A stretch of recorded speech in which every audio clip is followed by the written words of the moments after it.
जय भीम। सोमवार दिनांक 8 डिसेंबर 2025 सम्राट वाचनामध्ये हा पहिला लेख आहे। लेखाचं शीर्षक आहे बाबाच्या चरणी नतमस्तक होऊया। त्याचे लेखक आहेत मिलिंद मानकर। ज्ञानसूर्य डॉक्टर बाबासाहेब आंबेडकर यांची मुंबई ही कर्मभूमी। मुंबईच्या सार्वजनिक जीवनाशी प्रथमपासूनच त्यांचा संबंध होता। मुंबईप्रती बाबासाहेबांचे अतूट ऋणानुबंध आणि त्यांची संघर्षमय जीवनगाथा आजही प्रासंगिक आहे। त्यांच्या कर्तृत्वाच्या पाऊलखुणा जागोजागी आढळतात। एल्फिन्स्टन महाविद्यालय हायस्कूल, BIT चाळ, राजगृह, आंबेडकर भवन, आर्यम भट्ट हायस्कूल, आनंद बहुजन विहार, बुद्धकालीन नालासोपारा, जयराज हाऊस आणि चैत्यभूमी प्रमुख आहेत। भायखळा पुलापासून किंग्ज सर्कल गार्डनपर्यंतचा रस्ता बाबासाहेबांच्या नावाने आजही ओळखला जातो। बाबासाहेब दर रविवारी या गार्डनमध्ये कुटुंबीय समवेत अथवा अनुयायांबरोबर सायंकाळी घालवीत। या रस्त्याला त्यांचे नाव देण्याचा प्रस्ताव तत्कालीन म्युनिसिपल कॉर्पोरेटर RG खरात यांनी महानगरपालिकेत मांडला होता।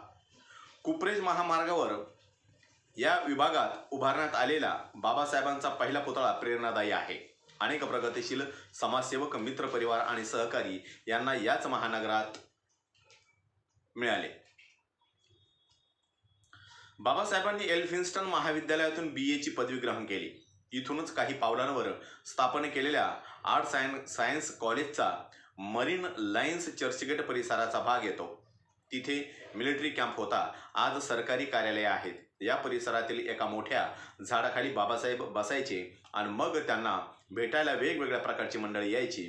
इथूनच हाकेच्या अंतरावर मेनकावा व अल्बर्ट या दोन इमारती बाबासाहेबांनी कॉलेजसाठी खरेदी केल्या। कालांतराने इमारतीचे नाव बुद्ध भवन व आनंद भवन ठेवण्यात आले। ठाकूर डरपासून CP टँक भागाकडे वळलो की तिथे एल्फिन्स्टन हायस्कूल होते। या शाळेत बाबासाहेबांचे माध्यमिक शिक्षण झाले।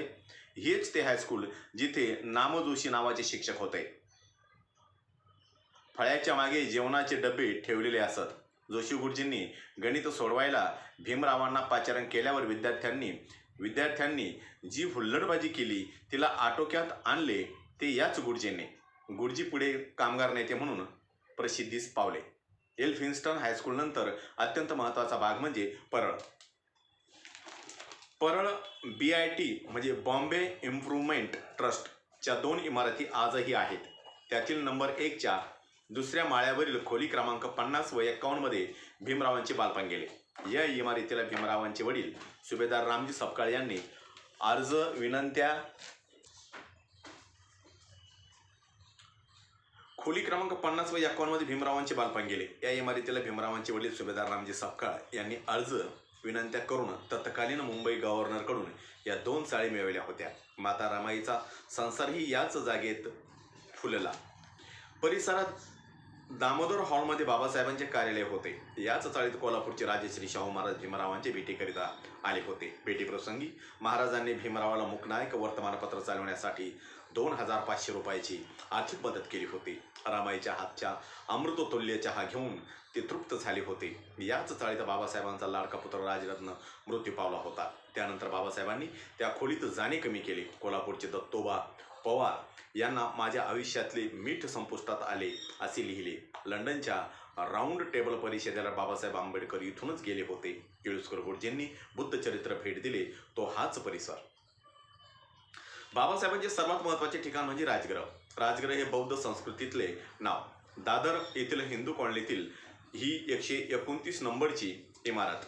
बाबासाहेबांनी या ठिकाणी 2 इमारती घेतल्या।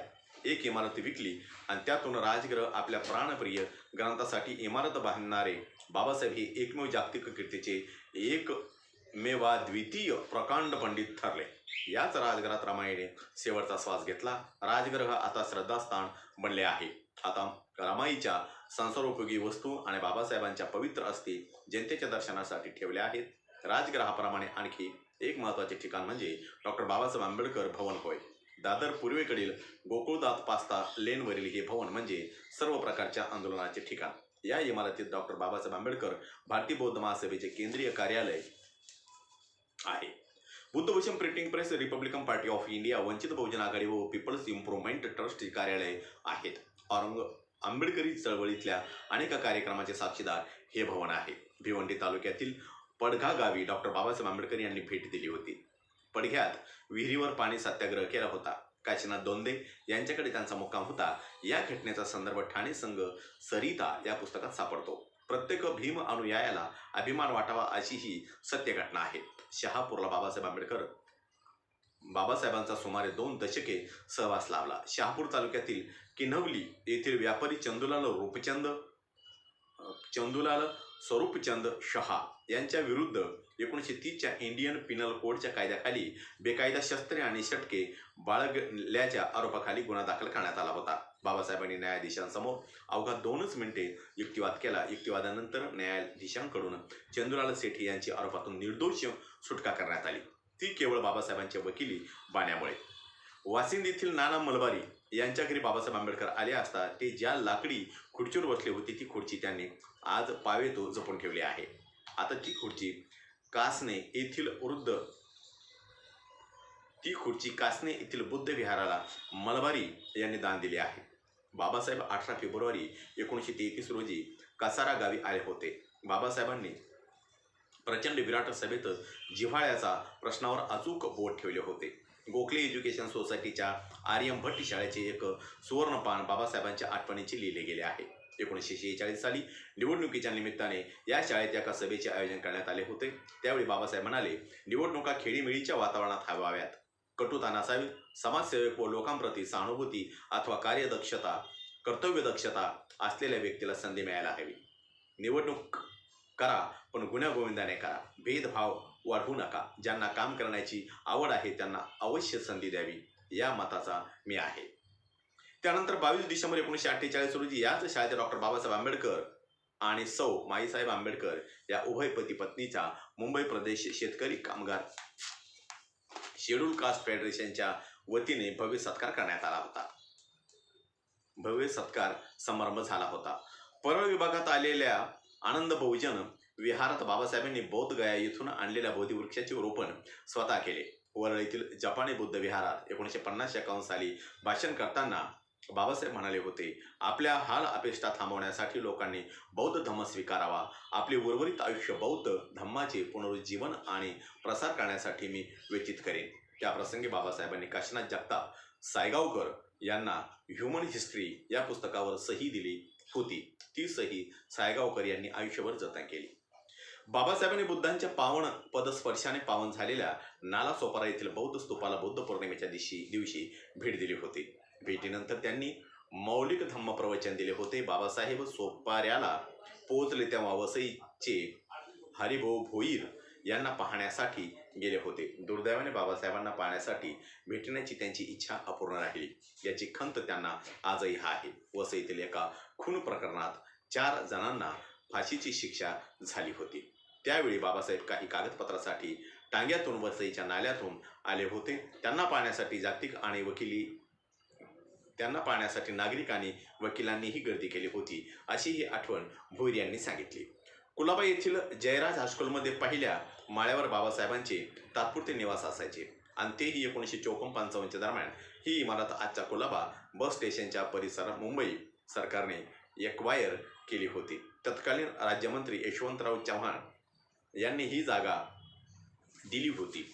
या हाऊसमध्ये बाबासाहेबांचे अनेक सहकारी त्यांना भेटायला यायचे. या खोलीतून बाबासाहेबांनी अनेक महत्त्वाचे निर्णय घेतले. यात संयुक्त महाराष्ट्र समितीतील सहभागाचा निर्णय महत्त्वाचा आहे. बाबासाहेबांच्या परिनिर्वाणानंतर त्यांच्या पार्थिव देहाला लक्षावधी अनुयायांनी अश्रुपूर्ण नयनांनी आणि दुःखित अंतकरणाने अखेरचे विनम्र अभिवादन केले. तेही मुंबई शहरात त्याच जागेवर चैत्यभूमी नावाने बाबासाहेबांचे भव्य स्मारक उभारण्यात आले आहे. चैत्यभूमी हे नाव प्रख्यात बौद्ध धम्मगुरू डॉक्टर आनंद कौशल्यायन यांनी सुचवले होते.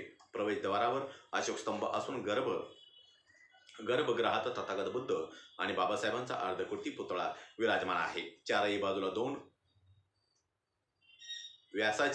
2 फूट व्यासाचे 4 स्तंभ आहेत. सिमेंट कॉन्क्रीटच्या खांबावर 5 फूट 3 इंचाचा चौथरा आहे. चौथऱ्यावर 6 फूट जागा मोकळी असून स्तूपाच्या आकाराचा 22 फूट उंच व 28 फूट व्यासाचा घुमट आहे. घुमटावर छत्री असून घुमटासमोरील डर सांचीच्या स्तूपाप्रमाणे अलंकृत आहे. घुमटाच्या आत चौथऱ्यावर 8 फूट उंचीचा भरीव स्तूप असून त्यात बाबासाहेबांच्या अस्थी ठेवलेल्या आहेत. चैत्यभूमीच्या आत प्रवेश करतानाच अनुयायांचे हृदय भरून येते आणि डोळे पाणावतात. या ठिकाणी डॉक्टर बाबासाहेब आंबेडकरांनी या ठिकाणी मुंबईबाहेर बाबासाहेबांच्या या 3 निष्ठावंत अनुयायांना आवर्जून उल्लेख करावा असा वाटतो. ते अनुयायी म्हणजे निपाणी बेळगावचे बळवंतराव वराळे, पानगाव लातूरचे लिंबाजी उर्फ भीमदास केशव आचार्य आणि जळगावचे भीम शाहीर नामदेव धर्माजी खरात उर्फ बापूसाहेब. बळवंतरावांनी आपला देह बाबासाहेबांच्या राजगृहात ठेवला. लिंबाजी आचार्य यांनी जीवाची पर्वा न करता बाबासाहेबांच्या अस्थी आपल्या जन्मभूमीत म्हणजे पानगाव आपल्या आणि अखेरच्या क्षणी चैत्यभूमीवर जय भीम घेऊन प्राण सोडला. तसेच बापूसाहेब खरातांनी अंत्ययात्रेत सहभागी होऊन आज रामर 6 डिसेंबर 1956 महापरिनिर्वाण पोवाडा रचला. या ठिकाणी हा लेख संपलेला आहे. माझा प्रत्येक व्हिडिओ बघण्यासाठी माझ्या प्रत्येक व्हिडिओ लाईक करा, शेअर करा, सबस्क्राईब करा आणि बेल आयकॉनवर क्लिक करा. जय भीम, जय भारत, जय बुद्धभूमी.